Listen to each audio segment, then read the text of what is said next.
This is the Lockpicking Lawyer, and what I have for you today is an update on my progress with the Bowley lock.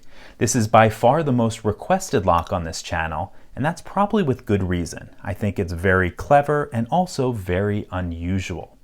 Now, usually when a lock is this hard to manipulate open, it's due to some extreme complexity, often involving lots of small and delicate parts.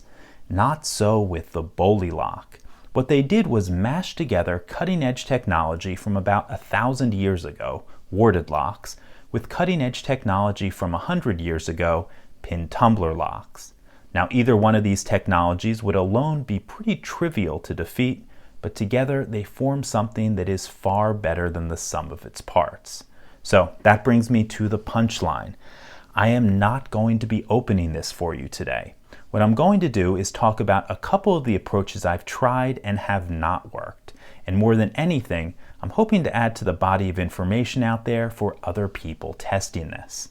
Now, while we're at it, I will briefly talk about the only reliable way that I can think of to open these non-destructively, but it does require two skill sets that I am still developing. We're also going to talk about something that I don't usually discuss, and that's the lock set that comes with this cylinder. The reason I'm doing this is because there have been some changes made in response to feedback from the lock sport community. That's something that I absolutely love to see, so we are going to highlight it. Finally, I was given permission by Ryan Bowley to talk about a new product from the company that has not yet been announced and won't be available for a little while, but it is something that is really cool and something that I can't wait to get my hands on. So let's start by talking about how this lock works and what makes it so special. Now, it's a relatively unusual lock to work. You actually do need to get used to it. What you do is insert the key, after which you rotate it 180 degrees when you hear a click. You then have to insert it a little bit further. And once you hear that click, you can turn it, and at this point, the tailpiece on the back starts moving. To withdraw the key, you don't put it to this position where you would think you'd remove it.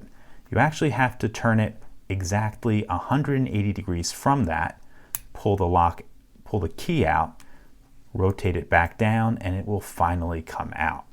Now, that's a pretty unusual mechanism for unlocking it, but it's something that you do get used to after a little while using it. So this is just a 5-pin pin tumbler lock. If we slide this cover back, you get to see what that looks like. So let me do that, because as we're talking about this lock, I'm going to slowly start disassembling it. Okay, here are our 5-pin chambers.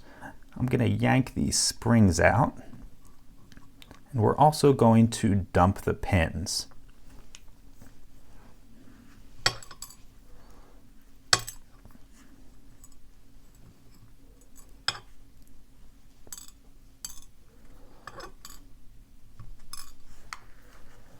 Okay, I made a little bit of a mess of that, but I have been working with this lock long enough that I know where pretty much everything goes.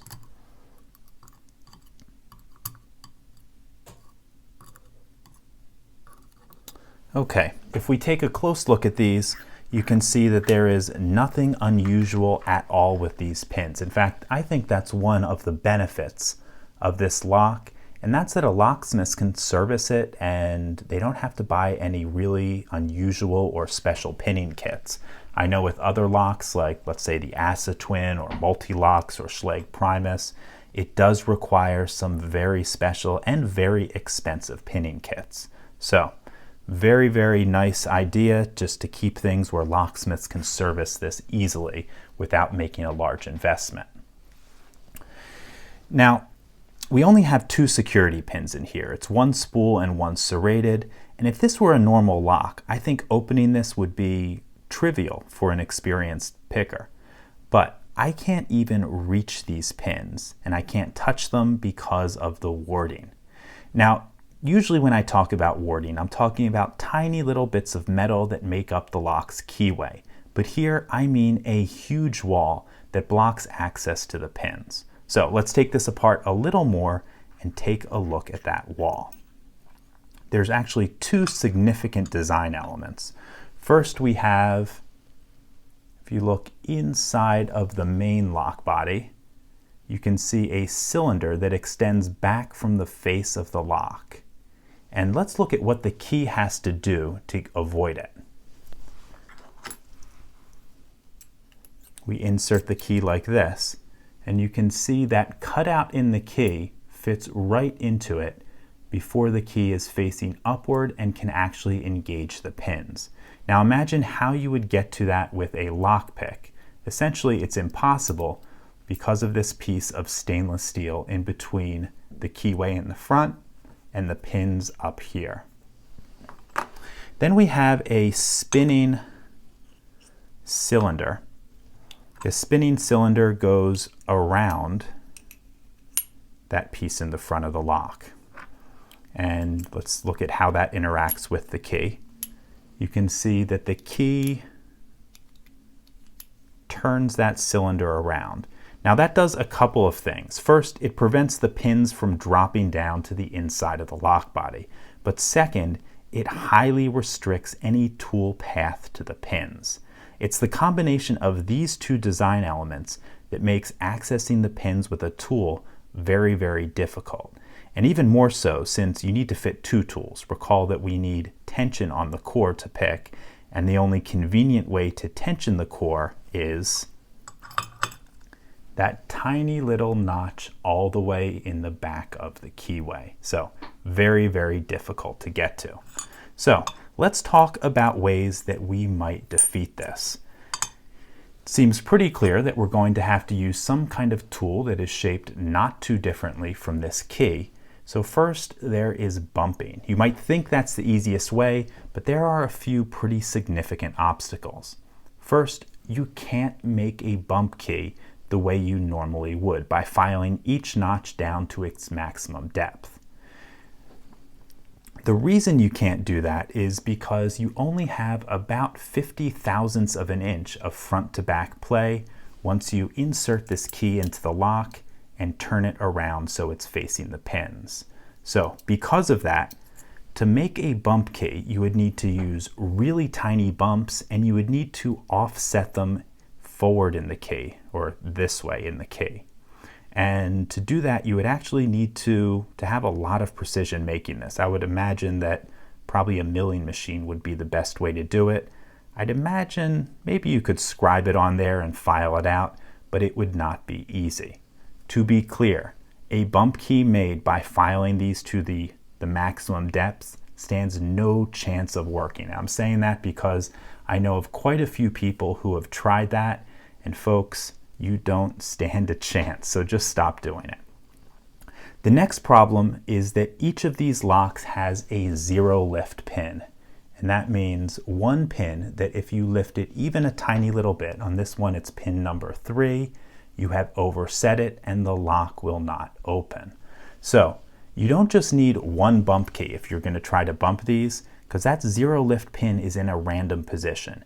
You need 5 separate bump keys, one each with a missing bump in each of these 5 positions. So you need to do some tool making if you want to stand any chance of bumping this. The next problem is tension, because this key doesn't immediately grab that little notch in the back of the keyway. There's a little bit of play there. That's going to mess with your timing. And then there's also the precision of this core. It's such that you are really likely to bind something inadvertently. So in short, while bumping is theoretically possible, you would need precision bump keys and a fair amount of luck, I think. My next idea was raking with a tool or a rake that is shaped not too dissimilar from this key. To do that, we would need a tension tool, but frankly, that is not that hard. I made this one and used it quite a bit. It worked well. And if you look at it, you can see that it is shaped very similar to this key and does allow enough enough movement that we can fit something small around that little 180-degree turn. The real problem was dealing with the zero lift pin and the fact that I only have a tiny, tiny bit of front to back movement. Recall that after we have this inserted, there's only a little bit probably about 50, this is actually exaggerated because it's disassembled now, you have roughly 50 thousandths of an inch to go front to back. With that tiny bit of room and those zero lift pins, frankly, I couldn't think of any obvious way to overcome those issues. I then turned to electric snap guns. That's a tool like this or like this. And what they're designed to do is take these little needles and they impact the bottom of the pins several times per second. And my idea was the chaos that this causes inside of the lock may just work to my advantage. It's not too difficult to imagine a tool like this that makes a 180-degree turn, much like this key does. So that is what I did. This is the last of 3 of these that I made. I was adjusting the sizes as they broke during testing. In fact, I used it so much that the key stopped working in the middle of testing. I actually had to replace the key pins. However, after, I'll say, several hours of trying these and adjusting these tools, I think it was the combination of the zero lift pin and the excellent tolerances that kept me out. Finally, the method that I think may be able to reliably open these is impressioning, but there are still a couple of obstacles here. First, these Bowley key blanks will never work. They're made of hardened 17-4 stainless steel, so the soft brass pins that are inside of this will never mark one of these key blanks. What you need to do is make your own key blank made out of something soft like brass. So that does require a little bit of expertise machining, or maybe you could even braze something like this together. The other thing is file discipline. Now, one swipe of a file, normally when you're impressioning, is, I'll say, 10 to 15 thousandths of an inch. For some people, they've told me they're closer to 18 thousandths, but still, it's a pretty deep cut, though it does correspond with the approximate cut of most major lock manufacturers. On this Bowley lock, one cut, that is the difference between, let's say, a number 2 cut or a 3 cut, is only 6 thousandths of an inch. That means if you take a full swipe at this with a file, you could blow through 2 or 3 cuts in a single stroke. So you need to completely revise how you file these keys if you are impressioning it, but that's probably next on my list. I'll get some brass, try to machine some of these blanks out, and see if I can do that. However, my machining skills and my impressioning skills are not terribly good, so that's probably going to be a while until we see that. Okay, next, let's talk about this hardware. I'm going to cut the video and lay everything out so you can see it. What I've laid out are 2 different versions of the locking hardware that you can get with these Bowley cylinders. On the left is the ANSI Grade 3 hardware, and on the right is the Grade 2.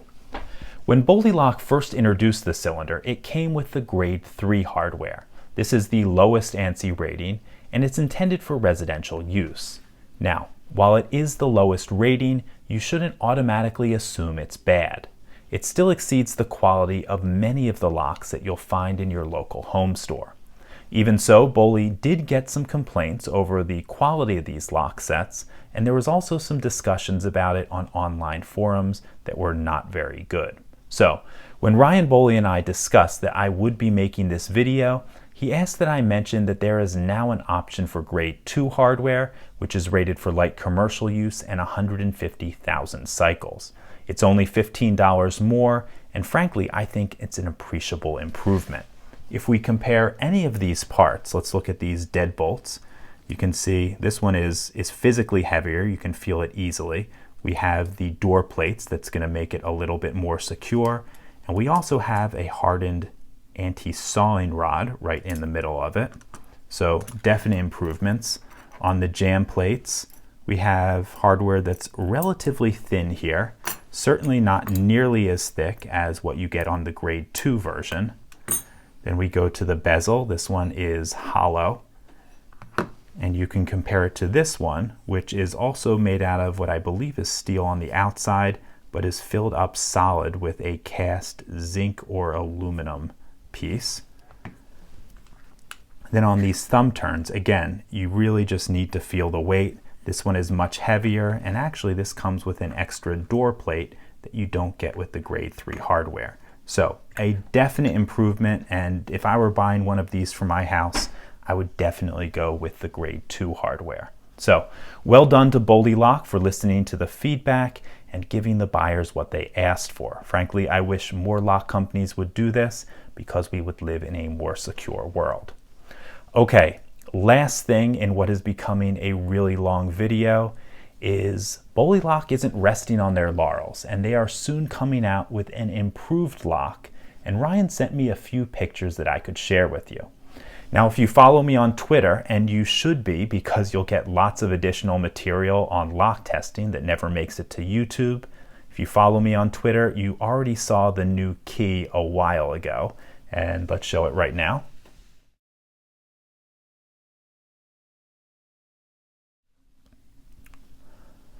That's right, this has 2 opposing rows of pins, and it's being used in a massive closed shackle padlock. The first padlock from Bowley Lock, it's going to be available in 3 different materials: aluminum, brass, and stainless. And my understanding is that the final prototypes are done or very close to it. I have some pictures that I can share with you on the design, and I'm going to end with them. But keep watching this channel because this is where you're going to see it first, probably within the next month. So that's it for today. If you do have any questions or comments about this, please put them below. If you like this video and would like to see more like it, please subscribe. And as always, have a nice day. Thank you.